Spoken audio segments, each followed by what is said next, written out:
almost forgot how to do the entire setup. Sorry. Almost forget how that all works here. Okay.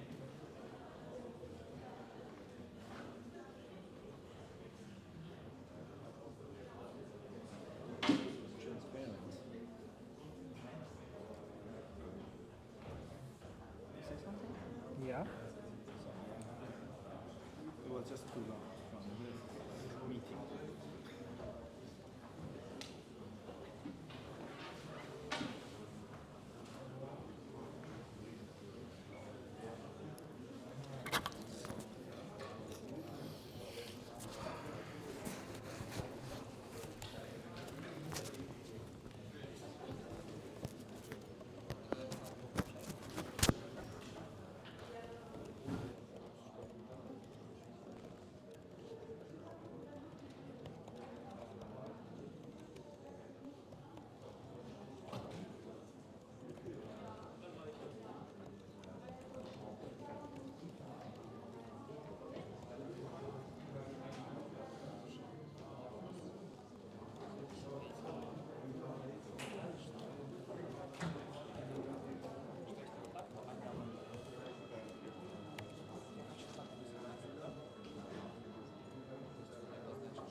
Okay.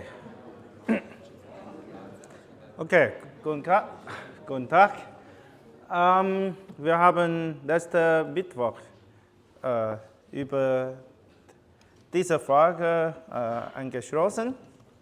So, wenn wir nur Orthokarten mit Fan 2 haben, wie viele Karten brauchen wir, um eine Orthologik mit Fan 16 zu implementieren? Okay, so es gibt zwei Mehrheiten, 8 und 15. Gucken wir, wie die zwei funktioniert. So.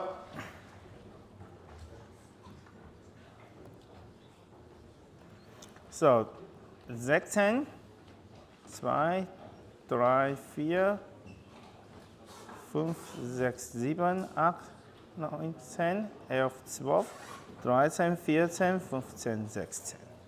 Okay? Zusammen Fan 16. Aber wir haben nur Orthokarten mit Fan 2.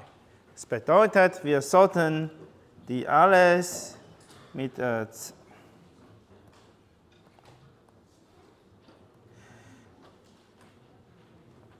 Gruppe 2 so bauen.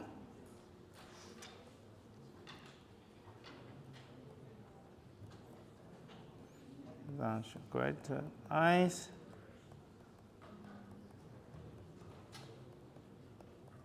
Ja.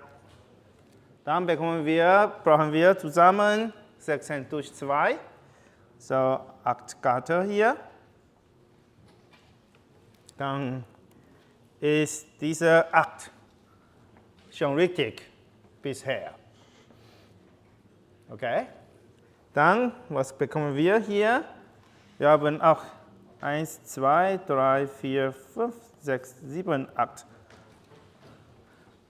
Ausgaben. Welche Funktion brauchen wir? So, Fan mit b hoch 16 Orthokarten und Fan out ist 1. So, das ist b hoch 16 zum b hoch 1. Hier haben wir noch 8 Ausgaben. Müssen wir weitermachen.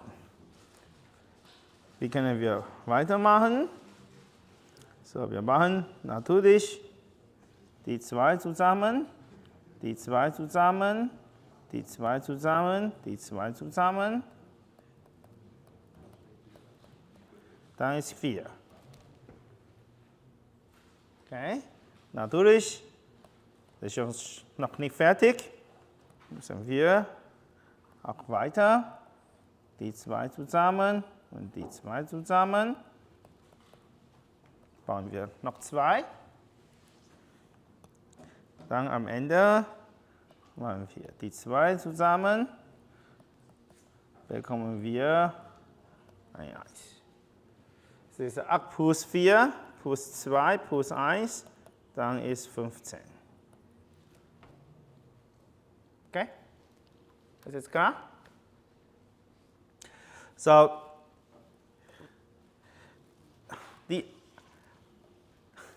wenn wir nur 8 Gatter benutzen, dann sind wir nur bis hier, an dieser Stelle. Okay? Dann haben wir, diese Ausgabe hat noch 8 Ausgaben, so 8 Bits. Die sind nicht ein Ort Gatter, wir bauen 7 zusätzlich Gatter dabei. So, deswegen ist es 15. Okay, gibt es Fragen hier? Okay. Dann gucken wir noch einmal.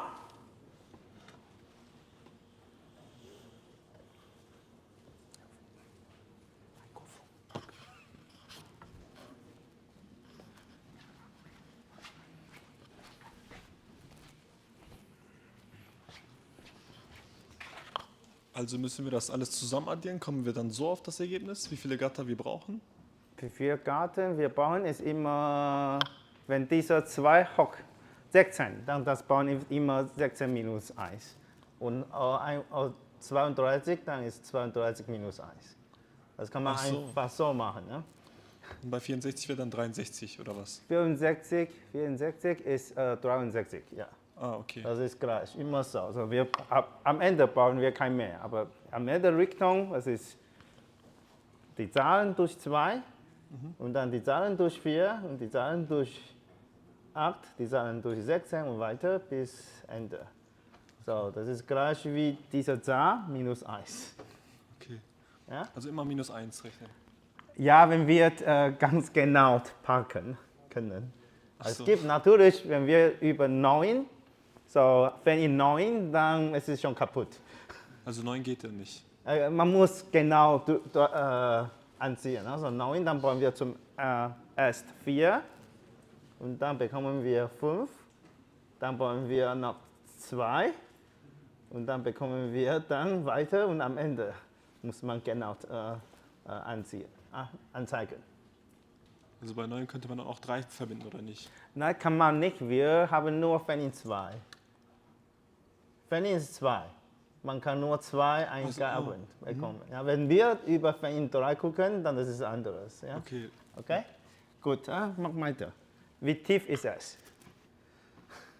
Wie tief ist was? Wie tief ist diese Logik? 4. 1, 2, 3, 4. Genau. Okay, und 4 ist Log 2, Log Basis 2, 16. Ja. So, wenn wir zum Beispiel 64 Fan haben, wie tief brauchen wir? 64, 6, nein, oder? Das erste Stufe ist 32, dann zweite 16 16. und dann weiter hier. Ja? Ach so, Das ist immer Log Basis 2, das wird dann mal weniger. die Zahl. Ja? Okay. Okay, gut. Gibt es noch Fragen?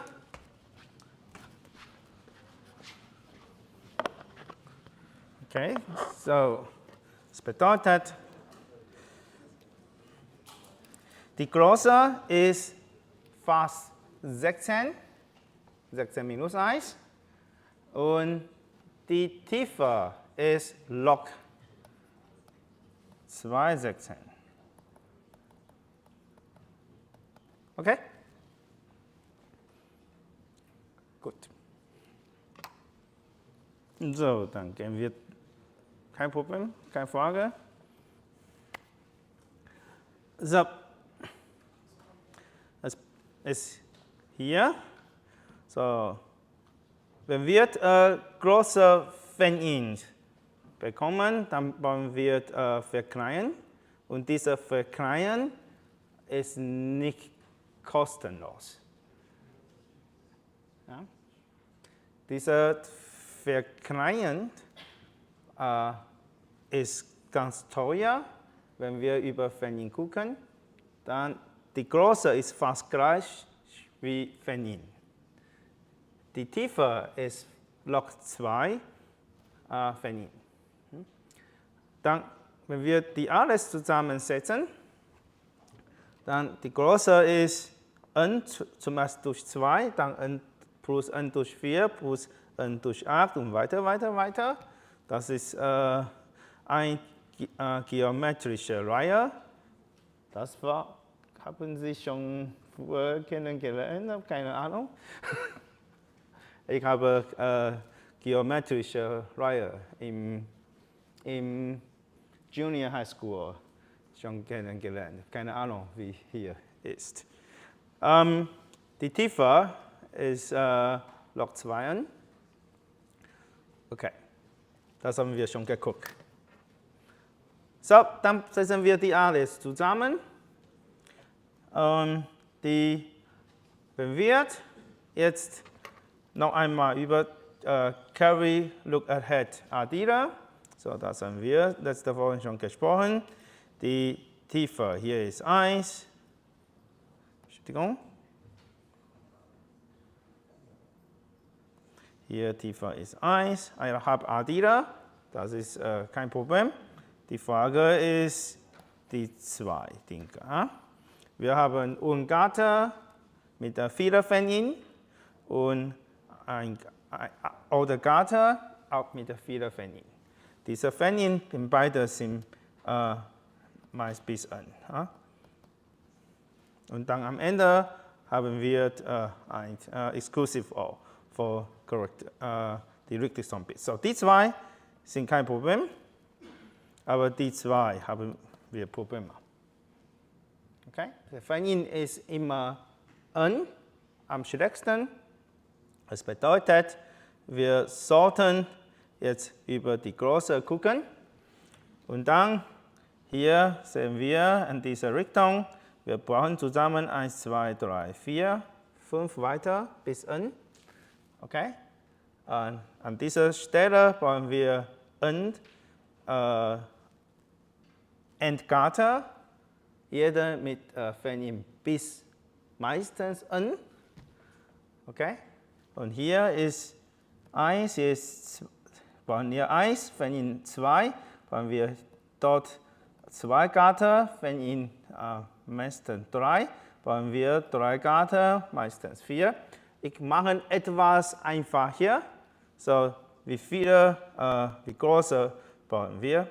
Das ist zusammen die Summe von I hoch 2 und I von 1 bis n.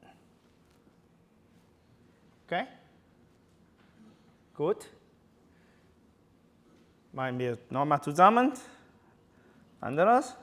Noch einmal. Gucken wir noch. So, an dieser Stelle.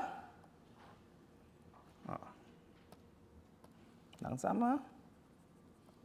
Vielleicht besser hier. An dieser Stelle. Dieser ist Index 4. Wir gucken mal einfach hier. Wie viele Fan-In haben wir? Zusammen 1, 2, 3, 4, 5. Okay? Von wie viele solche Gatter brauchen wir? So, 1, 2, 3, 4. Ja? Dann gucken wir auch hier. Dieser hier. Das brauchen wir zusammen 1, 2, 3 und Gatter. Und wie groß ist die Fan-In? Ist 1, 2, 3, 4. Okay? So, jetzt können wir einfach machen, so dass hier ist die Größe, die wir brauchen hier, ist 1, 2, 3, 4, so I mal I plus 1. Okay? Mache ich einfach hier mit nur I hoch 2. Ja. Später kennen Sie sogenannte Asymptotic Complexität. Und wir berechnen hier nur die am wichtigsten Themen. Hier ist I hoch 2. Okay? Dann die Summe von I hoch 2. Kennt jemand, wie groß ist es? Okay. Wenn wir I hoch 2 genau gucken, I von 1 bis n, das ist etwas n hoch 3 durch 3. Ja? Ungefähr. Okay. Wie können wir diese Größe genau bekommen? Dann müssen wir natürlich hier genau berechnen. Das ist natürlich I mal I plus 1, dann durch 2. Und können wir diese Summe zusammensetzen. Und haben wir letzte Woche einen Wurfkorb hier gucken, aber heute gar nicht. Ja, gut. So. Okay, das ist die Größe. Und wenn wir noch einmal über die Tiefe gucken, dann sehen wir hier diese Tiefe. An dieser Stelle, die Tiefe ist log 2n. An dieser Stelle, die Tiefe ist log 2n. Okay. Dann diese Stelle, Tiefe ist 1. Dann diese Stelle, Tiefe ist 1. Deswegen die Tiefe ist 2 mal log 2n plus 2. Und wie ich schon vorher gesagt habe, können wir solche Konstanten ignorieren, wenn n groß genug ist. Und wir gucken mal noch einmal über die zwei addieren. Wir haben bisher schon geguckt. Der Report Carried Addierer. Also wir berechnen zuerst Bit 0 und dann Bit 1 und dann Bit 2 und dann Bit 3 und weiter. Das ist ganz einfach. Die Größe ist einfach ganz, ganz klein, aber die Tiefe ist ganz, ganz hoch. Das bedeutet, wenn wir Report Carry Addierer benutzen, dann ist es billiger, aber es dauert mehr länger, um Zahlen zu addieren. Und wenn wir Carry Look Ahead Addierer benutzen, dann er kostet mehr, aber er ist schneller. Man muss natürlich überlegen, welcher am besten ist. Dann habe ich eine Frage. Was ist wichtig bei Entwurf von einem Schatten? Sollten wir größer oder tiefer? Wichtig. Okay.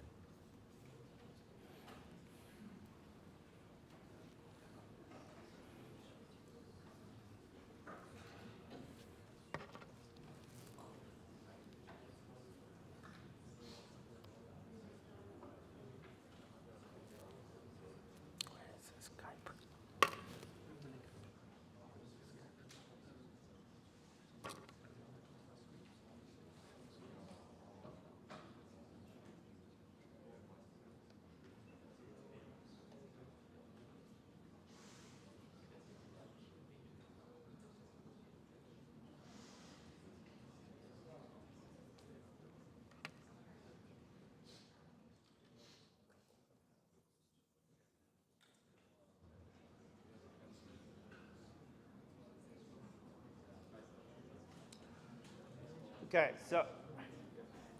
Dann dazwischen kann ich das genaue Format gucken. Ich habe ein ungenaues Format durchgesetzt. Wenn wir dieses Format genau gucken, dann die Summen von J J von 1 bis K und dann K von 1 bis N zusammensetzen. Das ist einfach n hoch 3 durch 6 plus etwas n hoch 2 plus etwas n plus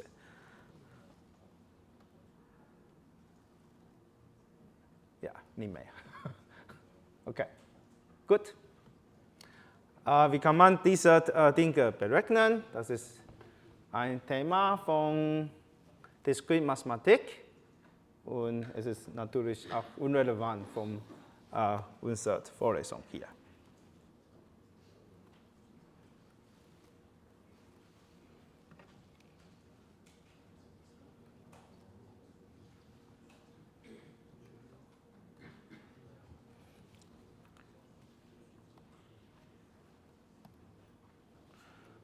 Bin sicher.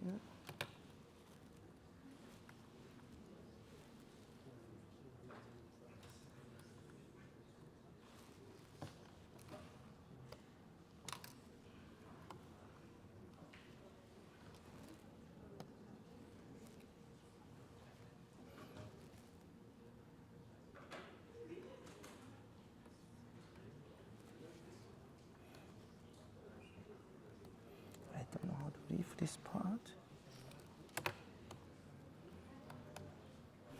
No idea how to leave.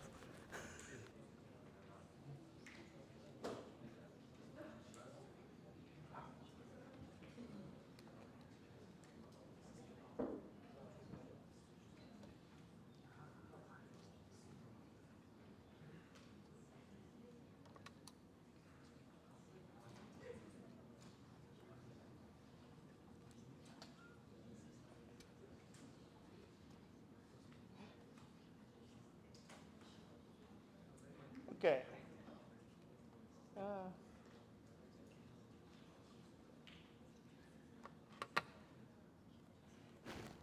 Okay.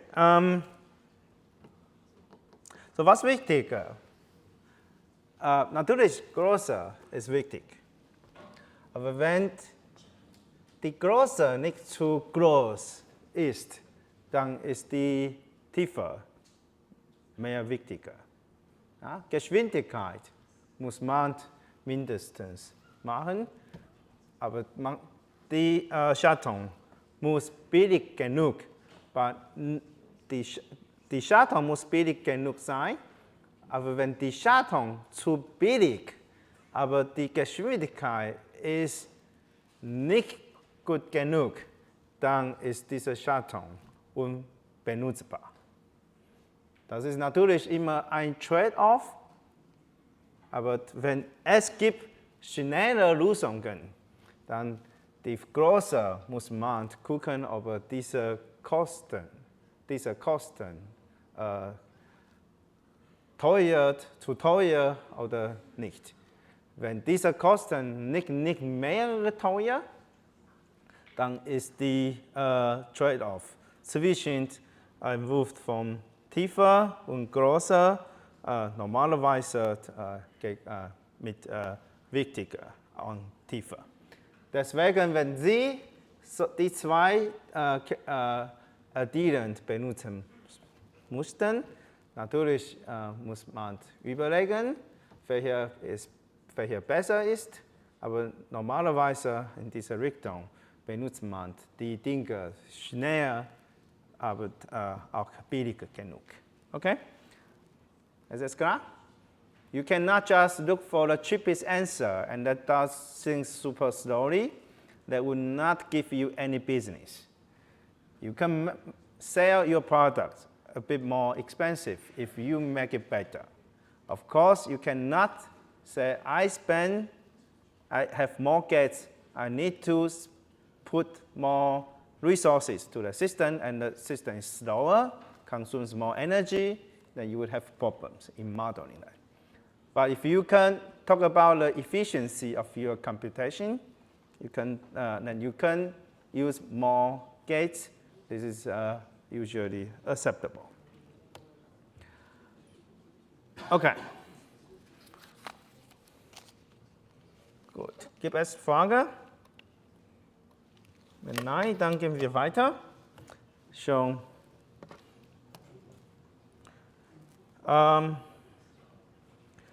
Gut. Unser nächstes Thema ist Multiplikation. Okay? Multiplikation für binäre Zahlen. Dann gucken wir direkt. Es gibt zwei Bitvektoren. 1 nur, 1 nur, 1, 1 nur und 1, 1, 1 nur. Wir sollten die zwei Vektoren multiplizieren.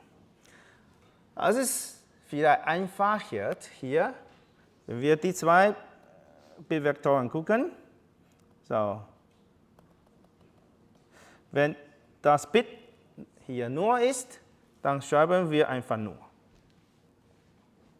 Wenn das Bit hier 1 ist, dann schreiben wir einfach den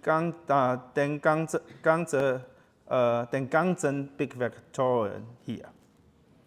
Schreiben wir einfach gleich. Dann diese Stelle ist nur, schreiben wir nur. Diese Stelle ist 1, dann machen wir auch hier diese ganze Bitvektor hier. Diese ist 1, schreiben wir hier. Diese ist 1, schreiben wir hier und so. Und dann haben wir fertig. Okay? Was bedeutet es, was haben wir hier gemacht haben? So, wir machen zuerst nur, wenn das Bit nur ist. Wenn es ist nur, dann produzieren wir einfach einen Bitvektor mit allen Nullen an jeder Stelle. Okay? Das bedeutet jetzt nicht nur ein Nur, aber alle Nur. Hier. Okay? Und weiter, auch Nur. Mit genug Nullen. Dann, wenn hier 1 ist, schreiben wir an dieser Stelle die ganzen Bitvektoren. Dann Zahlen sollten wir mit passenden Stellen kopieren und dann sollten wir an die richtigen Stellen verschieben. Verschieben, was bedeutet hier ist das, am Ende schreiben wir Nullen und am vorne schreiben wir auch Nullen. Ja? Dann haben wir die alle zusätzlichen Nullen da schreiben. Okay, ich schreibe alles nur. Wir brauchen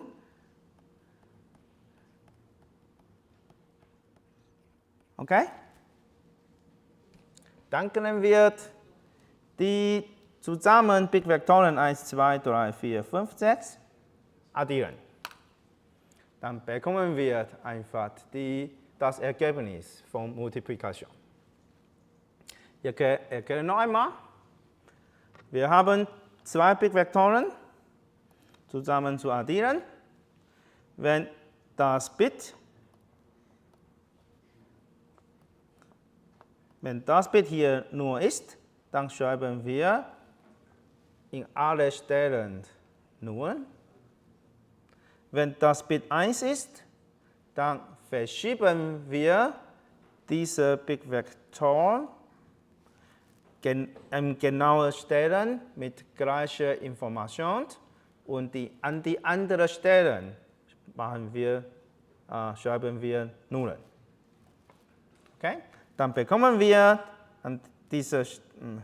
für diese Fall, wenn wir zusammen 1, 2, 3, 4, 5, 6 Bits, dann bekommen wir 6 Bitvektoren.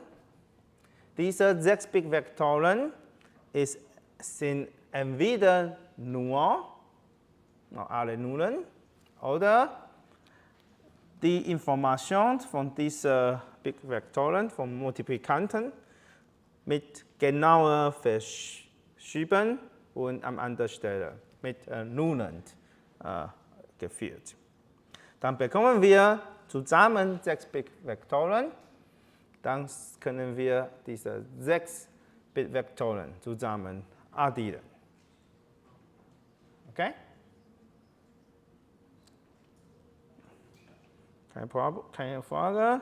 Das ist natürlich gleich wie Dezimalmultiplikation. Das ist nicht besonders. Okay, gut. So, Multiplikation, wie schon gesagt, wollen wir 3 Dinge zu machen. Nullen zu schreiben, Zahlen mit passenden verschoben kopieren. Die 2 kann man einfach machen. Ne? Die 2 kann man einfach Nullen zu schreiben. Es ist einfach produzieren mit einem Big-Vektor mit Nullen. Und Zahlen verschieben, dann kann man, ja, jetzt kennen Sie noch nicht, aber später, wir sprechen auch dieses Semester nichts über Register. Aber das ist einfach. Ja. Mit vielen Zahlen zu addieren ist vielleicht nicht ganz einfach. Es ist vielleicht einfach zu denken, aber nicht so einfach zu effizient realisieren. Gucken wir, was können wir machen? Wir haben zusammen jetzt n Big-Vektoren. Wie können wir die n Big-Vektoren addieren? So, der erste Einsatz ist einfach nach einem anderen. So, wir haben Big-Vektoren m1, dann m2, m3, m4, m5 und weiter.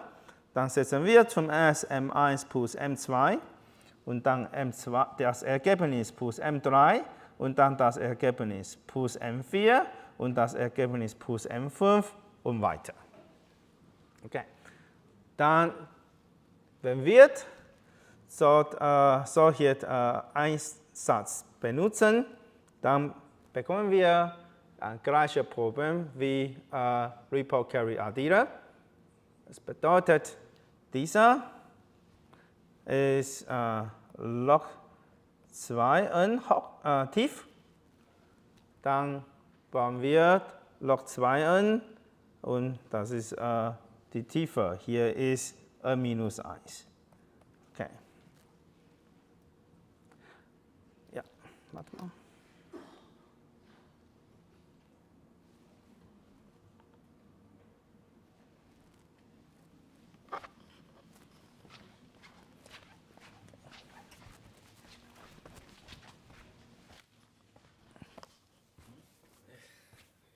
Könnten Sie vielleicht noch mal ein Beispiel mit der Multiplikation machen? Von Für Binärzahlen. Binärzahlen. Ja. Christian, kannst du zurückgehen? Zurück. So, ich verstehe jetzt. Okay, gut. Ich habe nur das Konzept erklärt, aber nicht gemacht. Machen wir vielleicht zusammen.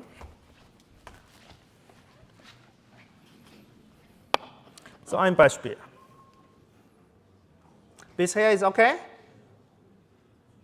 Bisher ist hier in Ordnung? Ja, okay. Dann am Ende muss ich die alle Zahlen zusammen. So, nur plus nur plus nur plus nur plus nur ist nur. Nur plus nur plus nur plus nur plus nur plus nur ist nur. Nur plus nur plus nur plus nur plus nur ist nur. Nur plus 1 plus nur plus nur plus nur plus nur ist 1. Nur plus 1 plus nur plus nur plus nur plus nur ist 1. Nur plus nur plus nur plus 1 plus nur plus nur ist 1. Nur plus 1 plus nur plus 1 plus 1 plus nur ist 1, 1.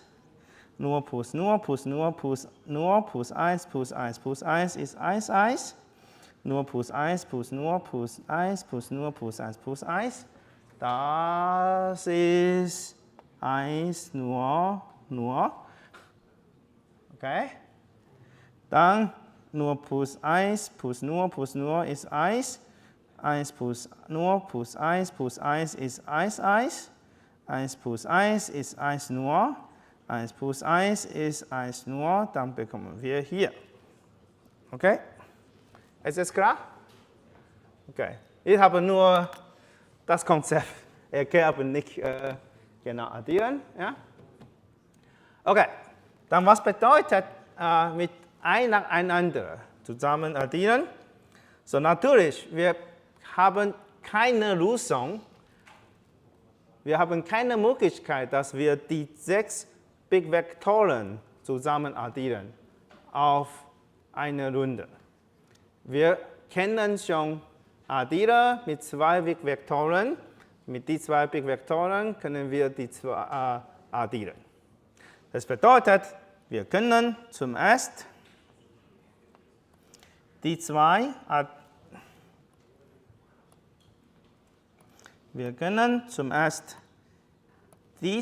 addieren und dann das Ergebnis mit den dritten Big Vektoren addieren und dann das Ergebnis mit den 4. Big Vektoren addieren und dann das Ergebnis mit den 5. Big Vektoren addieren und dann das Ergebnis mit den 6. Big Vektoren addieren. Das geht. Das ist nur zu langsam.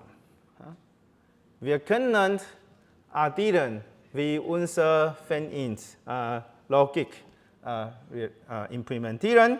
Wir können zuerst 2 Big Vektoren zusammensetzen und dann wir können auch die 2, okay? Dann machen wir dann die 2 und dann addieren wir dann die 2. Okay? Dann brauchen wir hier nur 3 Runden. Und wenn wir noch zurück mit unserer Fan-Int gucken, wenn wir 64 Big Vektoren bekommen, dann brauchen wir zusammen in dieser Richtung nur 6 tiefer. Als wenn wir eine nach anderen addieren, dann brauchen wir 63 Runden zum Addieren. Okay? Deswegen habe ich schon gesagt, wenn wir eine nach anderen, gleich wie Carry Report addieren, dann das ist ganz langsam. Die Tiefe ist einfach n-1 mal die Tiefe von addieren.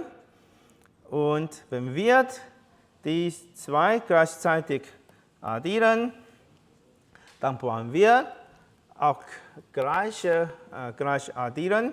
Die Anzahl von dieser Addieren ist n-1, wie früher wir über Fan-Int schon gesprochen haben.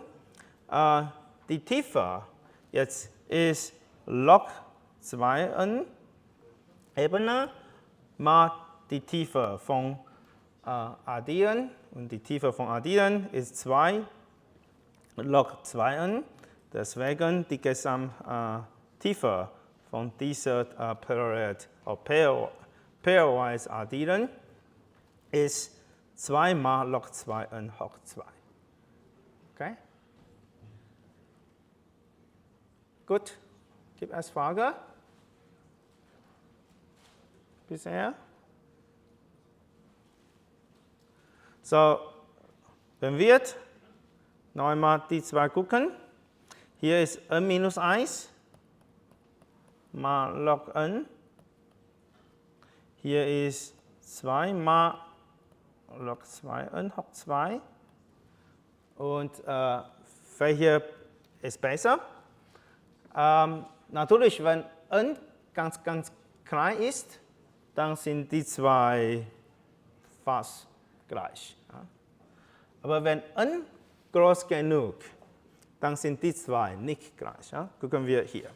Wir haben schon gesagt, wenn n zum Beispiel so groß, vielleicht nicht so groß, 128 ist vielleicht groß genug. So, n ist 128.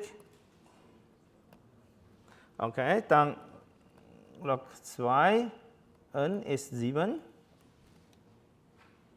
Ja, dann das ist 7 mal 2 ist 14. 14 ist mehr kleiner als n-1, ist 127. Okay. Ja, gut. Gibt es Fragen? Nein? Das nächste Thema zum solche Dinge zu addieren ist ein bisschen schwierig zu verstehen, aber das ist nicht so schwierig zu verstehen. Ja. Ich erkläre normalerweise zweimal oder dreimal. Das erste Mal ist immer, hä? Was hat, get this? Was machst du hier? Zweite, okay, verstehe. Dritte, was hat er schon gesagt? Okay, aber in Übungen vielleicht kennen Sie schon. Ja? Okay, gucken wir zurück. Noch hier. Wir brauchen nur das Ergebnis hier. Wir brauchen keine Intermediate-Ergebnisse. Die Intermediate-Ergebnisse hier aus Summen brauchen wir gar nicht. Okay? Warum sollten wir diese Dinge hier genau berechnen? Das ist einfach, weil wir nur über Addieren gucken. Wenn wir die Summen nicht dazwischen berechnen mussten, dann was brauchen wir ist, dass wir immer richtig Big Vektoren erzeugen dazwischen. Okay? So, wir gucken mal, was wir machen können. Wir können zum Beispiel jetzt diese Idee mit 3 Big Vektoren zusammen gucken. Ja, wir binden die 3 Big Vektoren. Okay? Die 3 zusammen.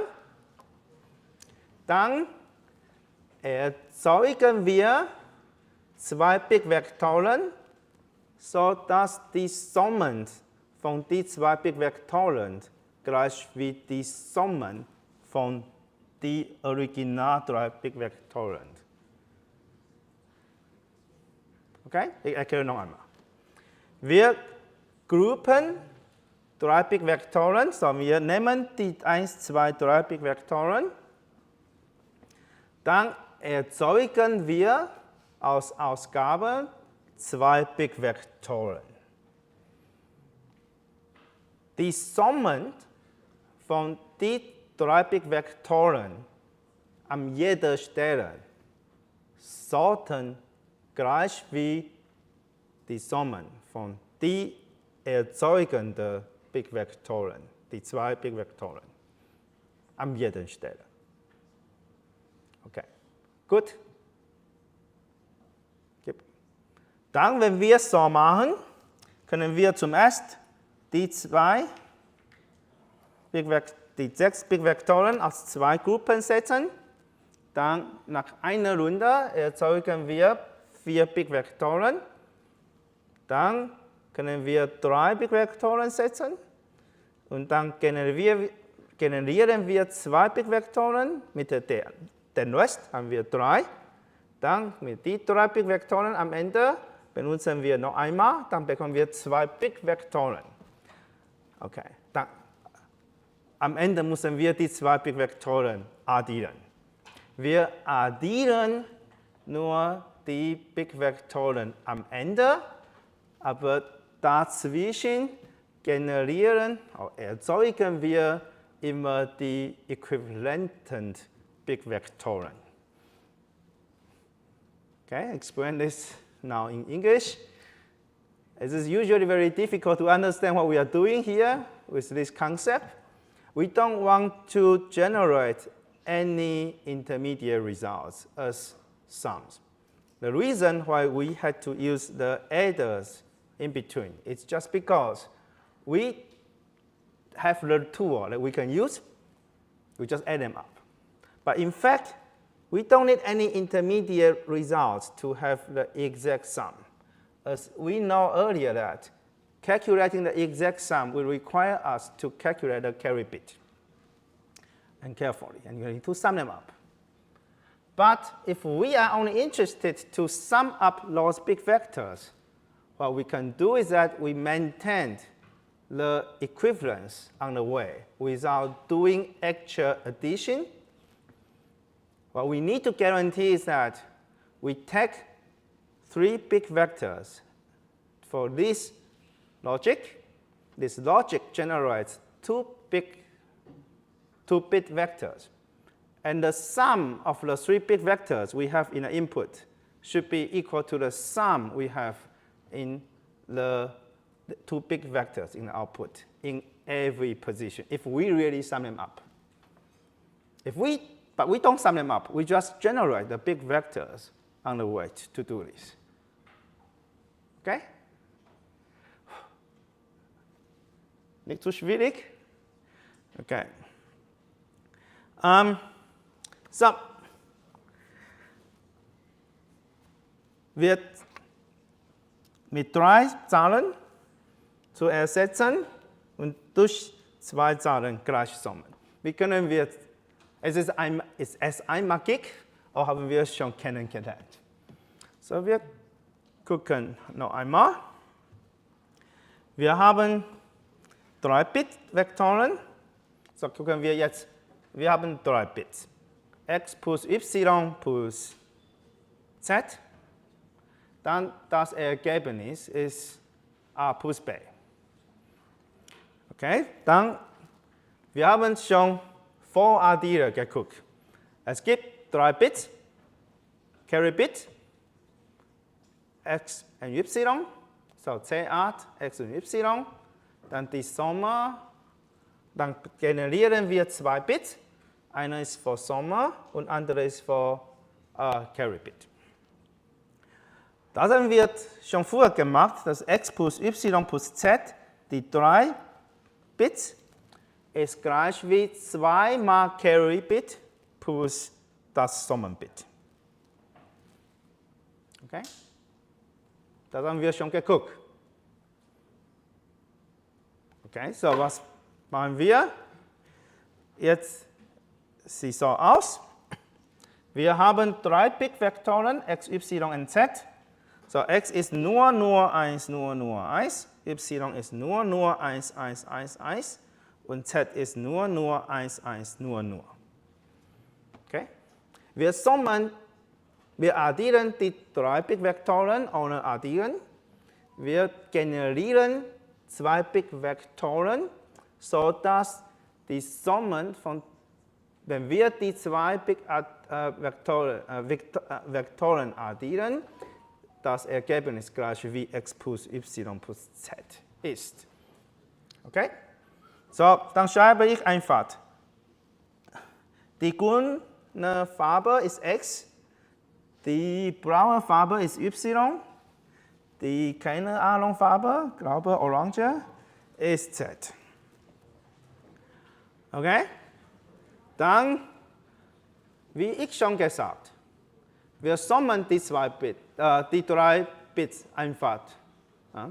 So, wenn die 3 Bits, so, ich will am besten gleich. So, x ist grün. So, nur 1, nur 1. Das ist x. Y ist blau. Y ist nur 1, 1, 1, 1. Und dann orange ist z.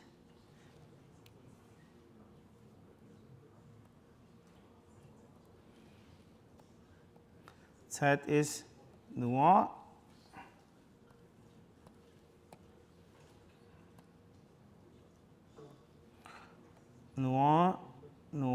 1, 1, nur. Okay, wir generieren 2 Bit-Vektoren. So, die 2 nenne ich eine mit C und andere mit S. Okay? Dann 1 plus nur ist 1 nur. Wie schreiben wir 1 nur? Schreiben wir 1 nur. Okay? So, früher schreiben wir diese 1 immer hier, aber jetzt schreiben wir einfach an eine Big Vektor. Das ist andere 1 nur. Nur plus 1 plus nur ist nur 1, das ist andere Farbe. Okay? Nur plus 1 ist 1 nur. 1 plus 1 plus 1 ist 1, 1. Nur plus nur plus nur ist nur, nur.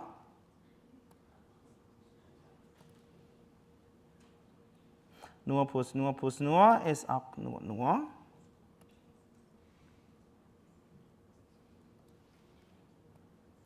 Okay? Dann natürlich baue ich auch ein nur hier und baue ich auch ein nur hier.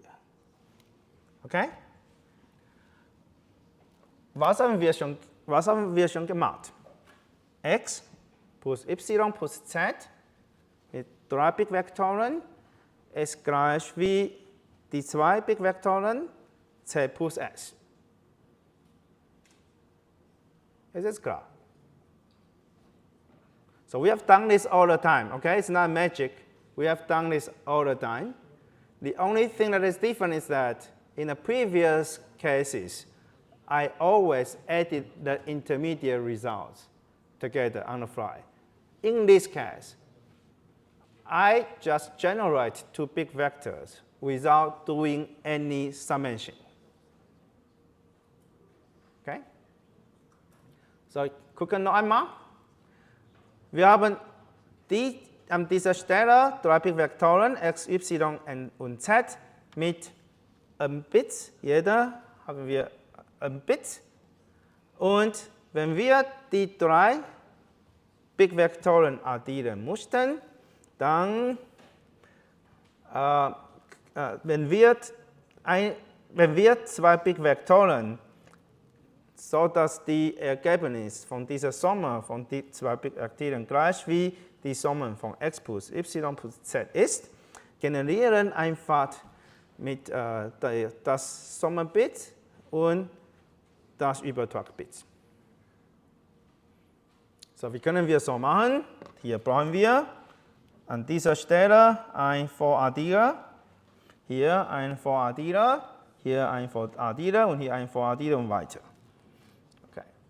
Das bedeutet jetzt, wenn wir die 3 Big Vektoren addieren möchten, jeder mit einem Bit, die Größe an dieser Stelle ist einfach gleich wie n Voraddierer und die Tiefe ist einfach die Tiefe von Addieren.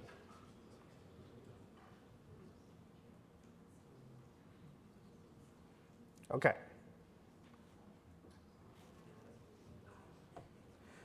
Gut.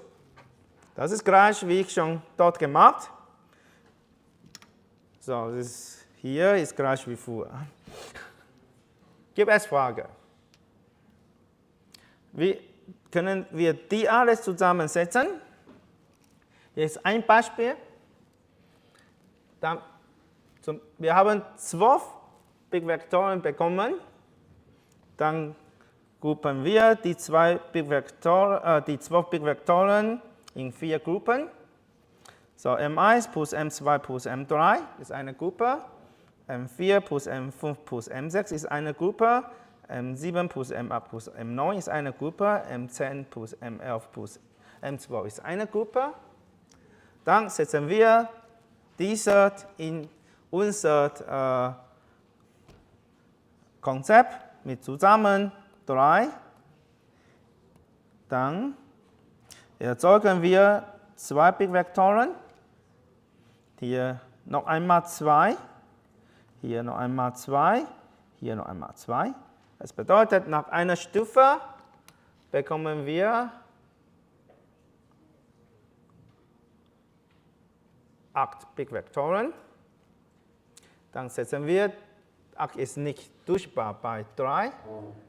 Durch 3, deswegen bauen wir mehr Dinge. So gruppen wir 6, die 3 hier, die anderen 3 hier, bekommen wir jetzt 4 Bigvektoren. Zusammen mit die 2 haben wir 6 Bigvektoren. Mit diesen 6 Bigvektoren können wir auch in 2 Gruppen setzen. Dann bekommen wir hier 4 Bigvektoren. Okay? Dann 4 Bigvektoren bauen wir, gruppen wir die 3 aus einer Gruppe mit diesem Konzept. Dann bekommen wir noch 2 plus 1 hier. Dann haben wir am Ende die 2 Bigvektoren bekommen. Okay. So, dazwischen haben wir nichts addiert. Wir addieren gar nichts. Okay? Wir erzeugen nur die äquivalenten Bigvektoren dazwischen. Okay? Wie tief ist es? Dieser Tiefe ist gleich wie voraddieren. Dann die Frage ist, wie viele Stufen wir brauchen, an dieser Stelle zu bekommen. Ja, das ist natürlich nicht einfach zu berechnen. Sie bekommen diese Mathematik, berechnend Technik in Discrete Mathematik noch, aber auch Recursive Calculation. Und das bauen wir hier fast log 2 hoch 3 an. Ja? Die Tiefe von hier. Okay. An dieser Stelle erkläre ich das Konzept nicht mehr, aber gucken wir. Log 1,5n ist log 3n. Das muss ich berechnen. Ja. Das ist ein Paar ein Konstant mal log 2n. Ja? Diese Konstant ist fast 5 oder genauer 5,13. Es bedeutet, es scheint ganz tief hier an diesem Beispiel, dass wir viele Stufen da gemacht haben, aber diese Addieren am Ende, wie tief ist es für ein Addieren? Ist 2 log 2 die Tiefe. Was haben wir schon geguckt? Wenn wir diese Dinge benutzen, wir brauchen diese Voraddierer dazwischen, um äquivalenten Bigvektoren zu erzeugen. Aber die Tiefe, auch die Geschwindigkeit ist ganz schnell. Es ist langsam, wenn wir 2 Bigvektoren am Ende addieren möchten. Okay. Dieses Konzept ist sogenannt Wallace Tree. So, hier ist ein Baum, wie ich schon vorher. Dieser Baum ist richtig Baum. Ja? Normalerweise ist andere Richtung. Solche Äder ist mit Carry-Self-Äder genannt. Okay. Gut, gibt es Fragen? Das Konzept? I explain, I promise again in English. The general idea here is that we don't sum up anything until it's necessary. We basically just generate equivalent bigvectors on the way.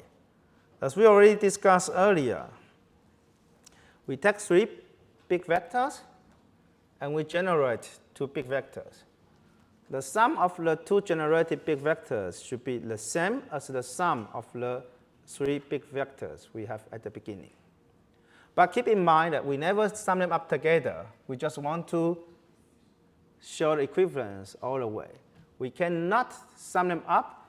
As long as we sum them up, as long as we sum two big vectors up, we'd have to pay a lot in terms of speed. We just want to generate the equivalence on the way, and at the end, we will sum them up. How do we do it? We follow what we have learned from full adders. The full adder has three inputs, x, y, and carry in. And the full adder generates two outputs. One is the carry bit, one is the sum bit. If we use the concept of full adder, now we have x plus y plus z. This z is like our carry bit in the full adder. We don't care whether this is a carry bit or not. Who cares? We just want to take three bit vectors. And we want to generate something that they are equivalent. So when we take 3 bits, 1 plus 0, we know that it generates 1, 0. The 1 is in the carry bit, the 0 is in the sum bit. If we just put the sum bit and the carry bit to the correct position, then we can generate all the bit positions independently. We don't have to wait for each other. They are generated independently. You can basically, with n bits here, you put n full adders, and you let the n full adders take the 3 times n bits in the input. It will generate 2 times n bits as outputs. You just put them to the right position in the output you generate. That means that this carry bit would be always 1 bit shifted towards left. The sum bit would be always kept as its current position. And these 2 bit vectors, C and S, if you really sum them up together, they would be exactly the same output as x plus y plus z. And how can we actually utilize this? Because in every iteration, we are going to reduce 1 bit vector. So if we go back to an example, we can start with, in this case, 12 big vectors. We group 3 of them together, so we have 4 groups. The first layer would have 8 big vectors produced. And then, of course, A is not divisible by 3, so we put 6 of them into 2 groups. Then it would produce 4 big vectors. And together with the 2 left, we have 6 big vectors. Then we can group them into 2. And then with these 2 big vectors, with 6 big vectors in 2 groups, it will produce 4 big vectors. And then we put them into 1 group, 3 of them into 1 group. Then it produces 2 big vectors together with the last one. We have 3 big vectors. And then we put them together in 1 group. We have 2 big vectors. Up to now, in this whole process, we never do any summation. We just apply the full adders to generate the big vectors on the way without doing any real summation. It's really the time that at some point you need to produce the output. And this is at the end that you have an adder. This adder sums up adds up these 2 bit vectors, and then you get the corresponding output. If you look at how this improves the speed, it actually improves the speed in a very reasonable way that when you think that it looks very deep, but it's actually not. For every component you see here, the depth is in fact exactly the same as the depth of a full adder. What is the depth of full adder? Forget that. You first take exclusive OR, you take AND, and then you take OR. So the depth is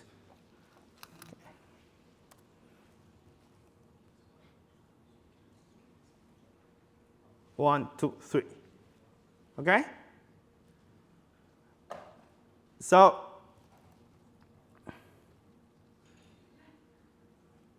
what you get here is that in each level, it's a constant of 3. And now you look at the step you have. Of course, it's not the same as what we had earlier, that in each iteration, you get this divided by 2. but we get it divided by 1.5. 3, yeah, divided by 1.5.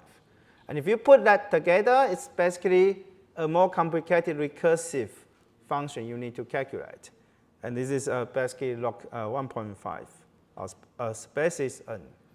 And you can put an of things together, you will get that the depth of this idea, so-called wireless tree, with the idea of carry self-adders, would be also a constant multiplied with log 2n in terms of depth.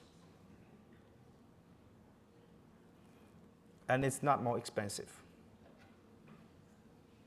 because we also have a little bit more stuff we need to put in the full adders, but we are not much bigger. Any question? So the size will be proportional through this idea. The depth is log 1.5 n multiplied with 3. This is basically still a little bit more. What you get. Yeah. So as I promised, I explained this too. One in German, one in English. I think the first time is confusing. The second time is probably less confusing. And if you think about it at home, you will get confused again. Yeah. Then let's try to get this fresh mind for summary. Also, wenn das noch jemand nicht verstanden hat, man kann sich es auch von der anderen Richtung vorstellen, und zwar indem man sich fragt, warum tun wir das eigentlich? Und wir haben es ja gesehen, wir müssen viele Zahlen addieren, und wenn ich das jetzt mit einem Carry-Look-Ahead oder Ripple-Carry-Addierer mache, habe ich immer super tiefe oder super große Addierer. Das ist blöd, weil dann braucht die Addition halt sehr lange oder braucht ein sehr großes Schaltnetz. Wir haben aber auch diese super einfachen Volladdierer, die mir eigentlich sowas wie eine Addition liefern, die halt 3 Zahlen zu 2 Zahlen umrechnen, indem ich einfach viele davon aneinander klebe. Im Vergleich zu einem Carry-Look-Ahead-Addierer oder Ripple-Carry-Addierer sind die halt unglaublich einfach als Schaltung. Also macht es schon Sinn, sich irgendein Verfahren auszudenken, bei dem ich eben nicht immer 2 Zahlen in eine zusammenrechne, sondern 3 Zahlen in 2 und daraus halt eben diesen Baum zu bauen und alle Zahlen zu addieren. Und wie man sieht, es funktioniert ja auch und ist einfacher. Ja, gut. Danke. Und die Größe ist auch fast gleich wie Carry-Look-Ahead-Addierer. Ja? Diese dazwischen vor Addierer, dazwischen hier, ist fast gleich wie hier. So, okay, gucken wir noch zurück. Es scheint ein bisschen komisch, wenn wir so gucken, aber dieser Addierer ist ganz, ganz teuer. Es ist ganz tief, Log 2 mal Log 2n und hier ist nur 5 mal Log 2n. Ja? Ein bisschen mehr. Und die Größe, wir haben dort geguckt mit dieser Wolfgram-Formula, das ist auch fast n hoch 3 durch 6. Und dann, wenn wir nur auch über diese Dinge dort mit Voraddierer gucken, dieser Voraddierer ist einfach ein Part Ungatter, ein Part Exclusive Gatter, weil wir addieren gar nicht. Wir generieren nur die äquivalenten Bigvektoren. Deswegen, in dieser dazwischen bauen wir nur die richtigen Bigvektoren, die wir wirklich addieren sollten am Ende, die 2 am Ende, und das Addieren von die 2 Bigvektoren wirklich ist teuer und auch langsam. Okay? Gut. Gibt es Fragen? Wie viele habe ich schon überspringen? 34. Was haben wir?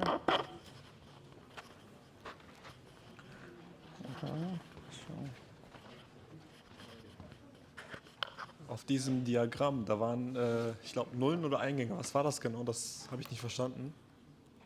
Was? Ja, genau. Sind das Eingänge oder sind das Nullen? Wo? Vom Gatter zu Gatter halt. Die Stellen, das sind ja Kreise. Wofür stehen diese Kreise? Dieser Kreise oder hier oder Diese hier? kleinen Kreise, da sind ja viele abgebildet. Ah, okay, ich nehme alles aus. Ah, diese Kreise, Genau, okay. diese Kreise. Die zwei erzeugen die Vektoren von hier. Ich habe nur die Anzahl von Big-Vektoren dort zu Ach so. kümmern. Okay, und ganz rechts sind da 4 Bitvektoren oder ganz oben rechts? Das war das zweite Mal. Diese bekommen wir, ups, zu viele. Ich glaube, das sind zu viele, oder? So, dieser Akt, Ja. ja, müssen wir dort gucken, aber die zwei, leider können wir nicht mit anderen 6 Gruppen, deswegen die zwei machen wir in nächster Runde. Teilen wir das jetzt auf oder was machen wir genau? Dann machen wir noch einmal, okay? Zurücksetzen.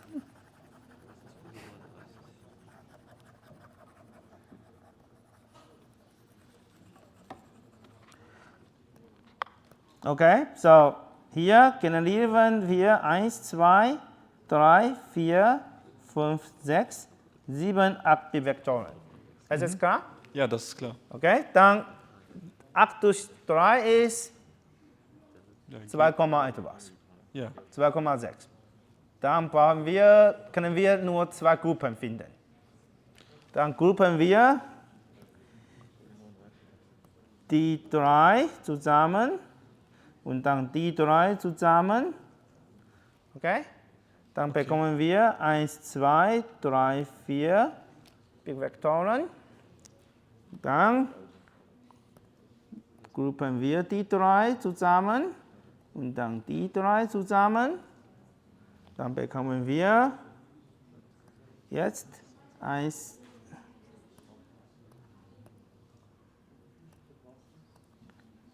2, 3, 4. Okay? Okay. Dann gruppen wir noch einmal. Dann die 3 zusammen. Dann bekommen wir 1, 2. Und dann gruppen wir noch einmal die 3 zusammen. Bekommen wir am Ende 2 Big-Vektoren. Okay? Ja. Dann müssen wir die 2 Big-Vektoren wirklich addieren. Und diese Addition von die 2 Big-Vektoren ist langsam und teuer, weil wir dort wirklich addieren mussten. Okay, ja. Wir addieren dazwischen gar nicht. Okay? Ja. Das ist ein wichtiges Konzept. Ein wichtiges Konzept ist das.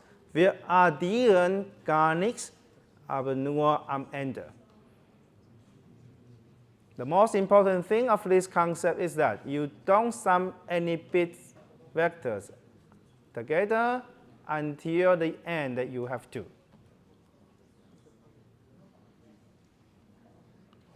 Verbinden wir die 3 immer zusammen, wenn das halt 3 Eingänge hat, so 3 Fan-In? Oder? Nein, nicht Fan-In. Jetzt ist es nicht Fan-In mehr. Nein. Wir haben Big-Vektoren. Ja. Weil M1, M2 und M3 ja 3 Stück sind, müssen wir dann immer 3 diese Kreise verbinden dann, oder was? So. M1 ist X hier, M2 ist Y, Ja. M3 ist Z. Dann generieren wir 2 Big-Vektoren, ein ist C und andere ist S. Wir machen die we repeat this process again and again until we only have 2 big vectors. And when we have 2 big vectors, we really sum them up. Okay, ja. You need to try. Do we have an exercise for this year? Yes, yeah. You will be confused again when you do it. So that's how you do it. Huh? At the beginning, you think what is this here about? And then the second one said, oh, he explains once more, maybe I understand it. And then when you do it again, you say, did I actually understand it right? And then at the end, you do it. If you do it right, and then you say, you get the explanation, you say, I understand it. Or you do it wrong, and then the tutor says, no, it's not like that. Explain it once more, and you learn from your mistakes after that. Yeah. But, okay? Gut. So, wie schon gesagt, wir haben drei. Okay. Multiplikation ist letztendlich ein bisschen teuer als die Addition, aber nicht langsamer. Okay. Das ist fast gleich wie Addition von Geschwindigkeit. So, gucken wir noch einmal. Wir haben drei Addierer schon geguckt. Serial Addierer, das ist ganz langsam. Pairwise Addierer, das ist ein bisschen schneller als Serial Addierer, aber das ist auch nicht besser als Wallis Tree mit Carry Self Addition. Die Carry Self Addieren im Wallis Tree ist nur ein bisschen langsamer als zwei Big Vektoren zum Addieren. Okay, gut. Wir sollten weitermachen, weil die Übung ist mit Addition von ganzen Zahlen. Deswegen müssen wir dieses Thema noch einmal gucken. So, Addition mit positiven oder ganzen Zahlen. Und wir haben die drei verschiedene Darstellungen geguckt. Eine Komplementdarstellung, zwei Komplementdarstellung und Verzeichnisbetragsdarstellung. Wenn wir Addition machen möchten, dann können wir genau gucken, wie die Addition von ganzen Zahlendarstellung machen. Es gibt natürlich auch Exzessdarstellung. Zum Beispiel, wenn wir x plus y machen möchten, dann x plus y. So, wir haben zwei Big Vektoren. Eine ist x, andere ist y. So, wir haben gesagt, wenn wir ein Bias haben, dann die Zahl, die x repräsentiert, ist die Binärzahlen von x minus b. Das bedeutet, wenn wir x plus y machen möchten, dann müssen wir an diesem Format genau gucken.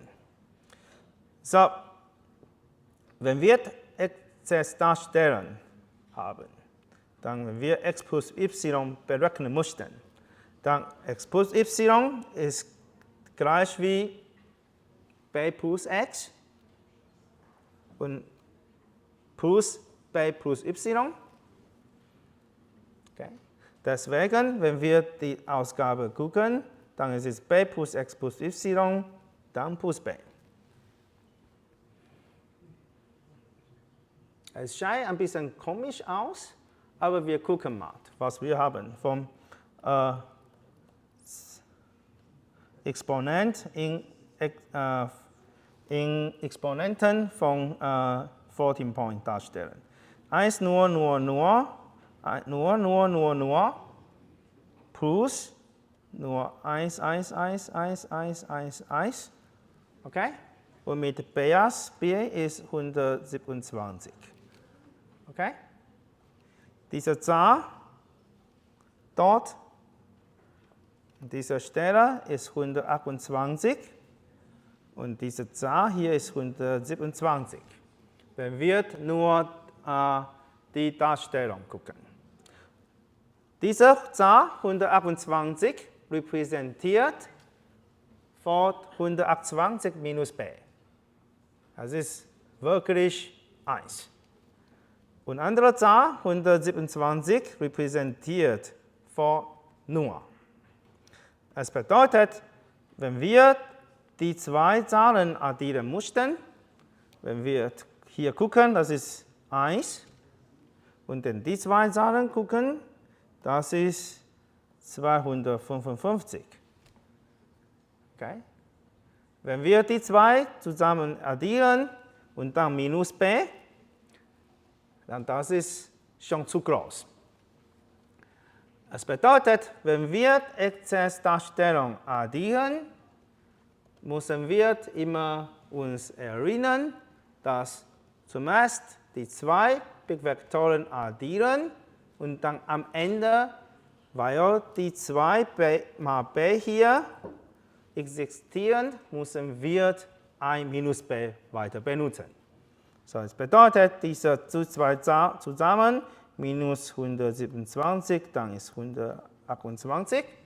128 ist unsere Repräsentation. Das bedeutet 1 nur plus nur 1, 1, 1, 1, 1, 1, 1 ist gleich wie 1 nur, wenn b 127 ist. Okay? Gut. Was bedeutet jetzt hier ist natürlich, dieser ist einfach nur, dieser Big Vektor ist einfach nur, etwas plus nur ist immer gleich wie früher. Ja. Gut. So, Exzessdarstellung für Rechnen ist nicht so geeignet. Exzessdarstellung ist einfach zu vergleichen. Aber warum benutzen wir Exzessdarstellung in Arithmetik? Natürlich, wir erkennen nächste Woche, wie wir 14 Point addieren und Multiplikation machen sollten. An dieser Stelle müssen wir Exzessdarstellung noch einmal gucken. Wir erkennen noch einmal nächste Woche über Exzessdarstellung zum addieren. Okay, so, dann, wenn wir zwei Zahlen addieren möchten, warum ist die Addition von ganzen Zahlen addieren ganz wichtig? Wir in dieser Vorlesung machen keine Subtraktion und natürlich es gibt einen guten Grund. Es gibt keinen Subtractor in Rechnen. Wir machen einfach nur Addition. X minus y ist gleich wie x plus minus y.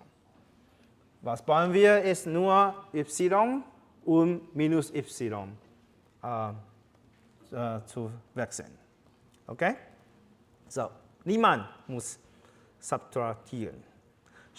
Was machen wir? Einfach ist die Subtraktion durch zuerst Verzeichnis wechselt und dann Addition von eventuell negative Zahlen. So, dann müssen wir die zwei Dinge auch beobachten. Wie schwierig ist der Verzeichniswechsel und wie funktioniert die Addition von negativen Zahlen. So, wir haben drei solche Darstellungen geguckt. Verzeichnis wechselnd. Wenn wir Verzeichnisbetragrepräsentation gucken, dann flippen wir nur ein Bit von Anfang. Das ist ganz einfach.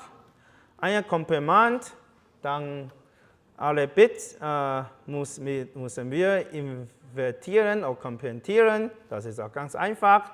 Dann bauen wir nur eine Negationskarte, dann bekommen wir die richtig Komplement. Und zwei Komplement, das ist mit zwei Stufen. Zuerst komplementieren wir alle Bits, also 1 zum Nur und Nur zum 1. Und dann am Ende addieren wir ein 1. Das ist machbar, also ganz einfach. Grundsätzlich ist ein Verzeichniswechsel machbar. Gucken wir, wenn wir Zahlen addieren möchten, dann wir haben schon Report Carry Addierer schon geguckt, auch Carry Look Ahead Addierer schon geguckt. Dann, das haben wir schon gemacht. Wir brauchen kein neuen Hardware. Wir können einfach die addieren, wird Entwurf bisher entwickelt haben, direkt um diese ganzen Zahlen zusammen zu addieren. Und das ist nur richtig, wenn wir nur über eine Komplementdarstellung und zwei Komplementdarstellungen gucken. Wenn wir Vorzeichenbetrag gucken, dann haben wir Probleme, weil diese Positivzahlen und Negativzahlen fast gleich dargestellt und dann brauchen wir andere Hardware. Okay? Warum brauchen wir keine neue Hardware? Wir brauchen keine neue Hardware. Von zwei Komplementdarstellungen gucken wir noch einmal. So, nehmen wir jetzt y ist unsere positive Zahl, so y ist unsere Zahl. Und dann dieser Bar y ist unsere Zwei-Komplementdarstellung. Okay? So.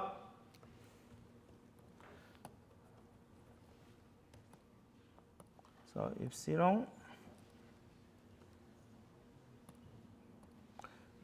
Y und bei y 2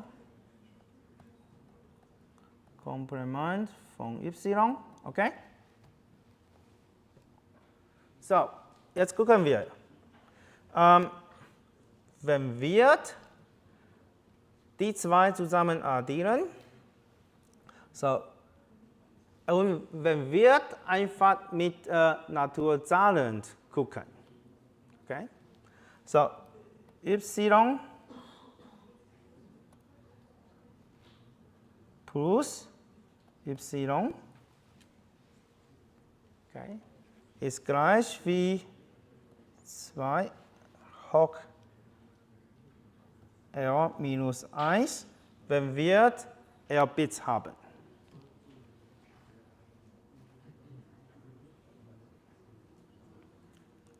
Okay, so was bedeutet es? Wir haben zum Beispiel y nur 1, 1, nur 1, 1. Hier ist y. Okay? Und dann diese Komplementar, so eine Komplementardarstellung von y ist 1, nur, 1, nur. Wenn wir die zusammen addieren, dann bekommen wir einfach 1, 1, 1, 1, 1, 1. Okay? Dann, wenn wir weiter plus 1, dann bekommen wir nur 1. Okay. Und das Bit 1. Dieser Bit 1 ist auf jeden Fall zu groß für uns. Wir haben nur R Bits, wir können gar nichts 2 hoch R darstellen. Dieser 2 hoch R ist am Ende entworfen. Okay? Gut. Deswegen, wenn wir einfach so machen, und gucken wir jetzt an diese Richtung, x minus y, und diese x minus y ist gleich wie x plus minus y, und minus y an dieser Stelle ist y bar plus 1, und dieser y bar plus 1 ist 2 hoch r minus 1 minus y plus 1 und diese 2, 1 sind weg. Dann bekommen wir 2 hoch r plus x minus y. Und natürlich, x minus y ist nicht gleich mit 2 hoch r plus x minus y. Das ist natürlich. So x minus y is definitely not equal to 2 to the power r plus x minus y. But if our computer has a defect that 2 to the power r is 0, then this is correct. So 2 to the power L is 0. It's not a bug. It's a feature. Because we cannot represent 2 to the power L. It's too big. Let's just make it 0. It's a feature. Let's take this feature. By taking this feature, we can do whatever we want by making these interesting representations without carrying the overflow of 2 to the power L. Okay, so let me repeat this again. The reason why you don't actually, the reason why we would have to add this +1 in a 2 complement is not because we have some magic in that. The reason why we have to do this is because we want to make sure that when we flip all the bits from y to -y, like the beginning with 1's complement, we want to make sure that their sum will be 0. And when we flip them the first time, their sum is definitely not 0. They will be going to be super big if you read them in the integer representation. But overflow is a feature. Let's just utilize this feature. When we add 1 to this very large number, it becomes 0. It should not be 0. It should be a very big number. But since the computer does not have any chance to represent this big number 2 to the power L, it will be ignored. It will be this 2 to the power L over here will be a 0. This 2 to the power L is a feature that 2 to the power L is a 0. Gives us this nice feature that when we do subtraction, we don't need to do any subtraction. We only need to do the conversion first to 1's complement and then +1. And let's call it 2's complement.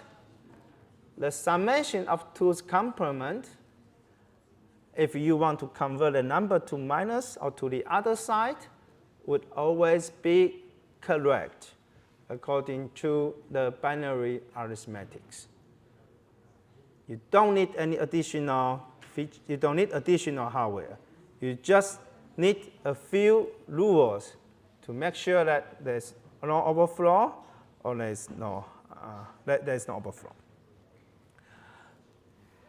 When you take the summation of i's complement, of course, it's different because with i's complement, you did not have this +1.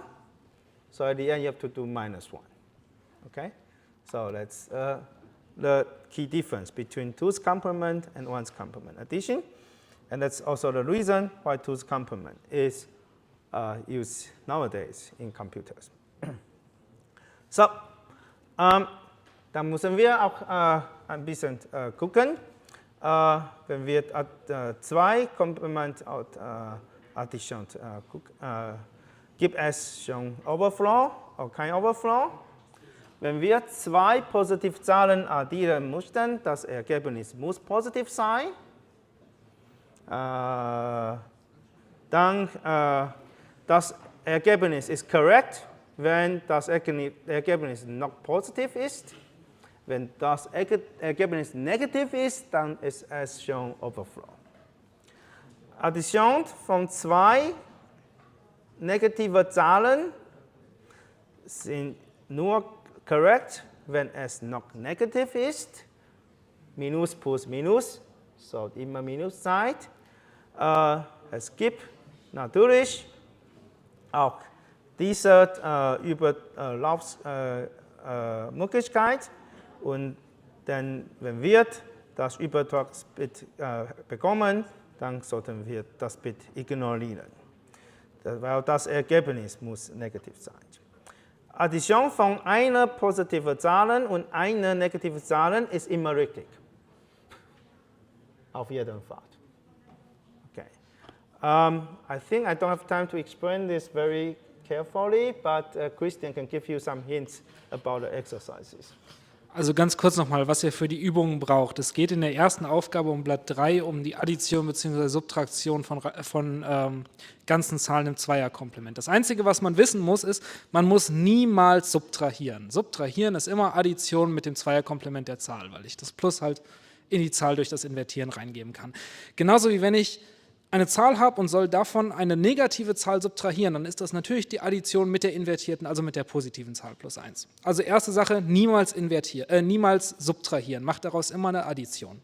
Zweite Sache, berechnen dann ganz normal schriftliche Additionen von Binärzahlen, wie wir das schon immer gemacht haben. Dritte Sache, gucken, ob das Ergebnis gültig ist oder nicht, weil dieser komische Überlauf natürlich in manchen Fällen entsteht.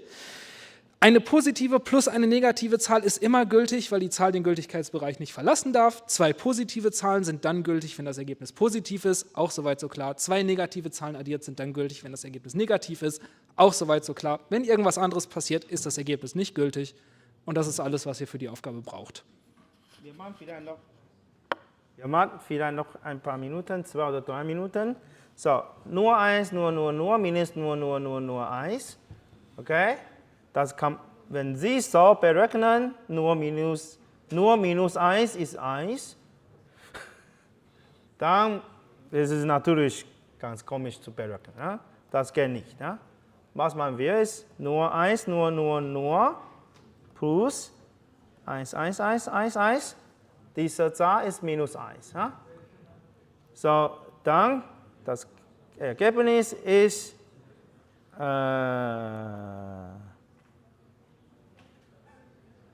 was? Nur plus 1 ist 1,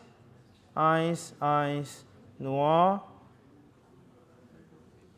1. Okay? Dann gucken wir jetzt hier die zweite Zahl. Diese haben wir einfach 5 Bit. Es gibt diese Überlaufsbit. Okay? Diese Überlaufzeit ist für uns unwichtig. Dieser Überlaufsbit, wenn wir mit 2 negativen Zahlen addieren, das Bit hier ist immer 1. Okay? Wenn wir eine positive Zahl und eine negative Zahl hier zusammensetzen, hier ist, er kann 1 oder nur sein, aber auf jeden Fall egal. Und mit 2 positiven Zahlen zusammen addieren, das Bit ist nur im Ergebnis. Okay? Aber das Bit hier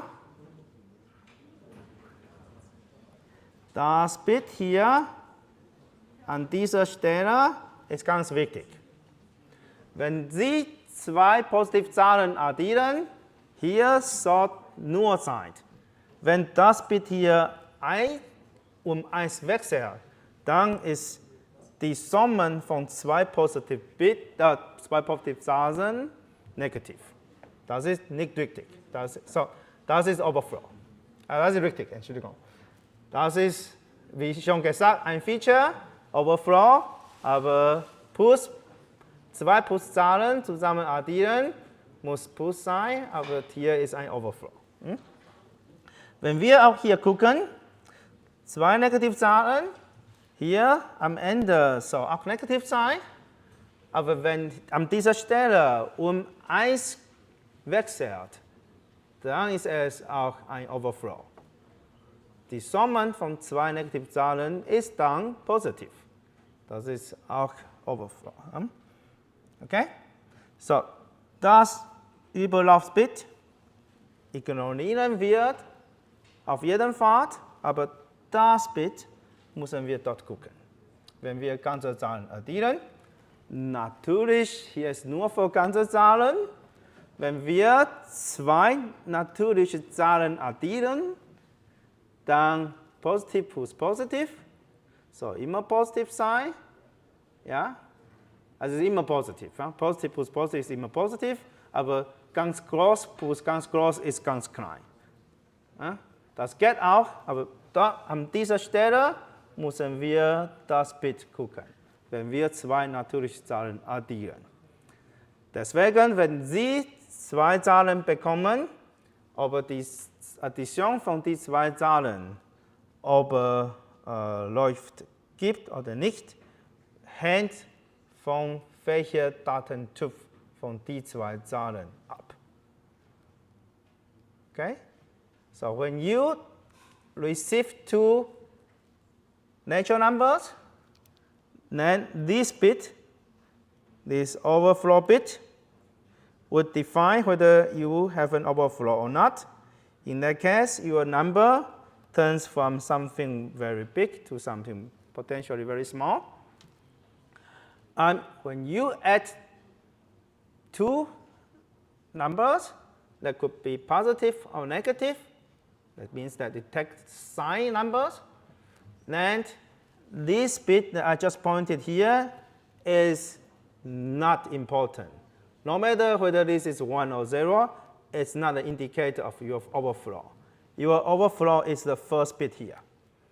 If your first bit turns from 0 to 1 by summing up two positive numbers, then this is an overflow. If your output turns from 1 to 0 by adding two negative numbers, then this is an overflow. If you add a positive number and a negative number, you are always correct. If this bit is 1, then this is negative as output. If this bit is 0, then this is positive as output. Whether you have a 1 here or not is not your business for overflow. The reason why this is not an overflow is because of the feature we just said. We just don't want this one. It's gone. We said this is 0. We really said this is your overflow bit that you just don't need that at all. Good. Good luck for the exercise, and hope that this explains how you deal with that. Cheers.